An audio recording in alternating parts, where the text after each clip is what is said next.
સમુદ્ર તરફથી આવતા ગરમ પવનોએ બુધવારે ગુજરાતના મોટા ભાગના વિસ્તારને ચપેટમાં લીધો હતો. સૌરાષ્ટ્ર કચ્છમાં સિવિયર હીટવેવની આગાહી વચ્ચે રાજકોટમાં તાપમાનનો પારો 45.2 ડિગ્રીએ પહોંચ્યો. રાજકોટમાં 133 વર્ષમાં એપ્રિલ મહિનામાં પહેલીવાર તાપમાનનો પારો 45 ડિગ્રીને પાર થતાં ગરમીએ નવો રેકોર્ડ સર્જ્યો છે.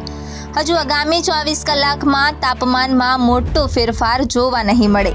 ત્યારબાદ તાપમાનમાં 2 થી 4 ડિગ્રીનો ઘટાડો થવાની સંભાવના હવામાન વિભાગે વ્યક્ત કરી છે. આ અગાઉ રાજકોટમાં 14 એપ્રિલ 2017ના રોજ 44.8 ડિગ્રીનો રેકોર્ડ હતો. આ ઉપરાંત અમરેલીમાં 44.3 ડિગ્રી તાપમાન નોંધાયું હતું. 52 વર્ષના ઇતિહાસમાં અમરેલીનો 7મો સૌથી ગરમ દિવસ રહ્યો હતો.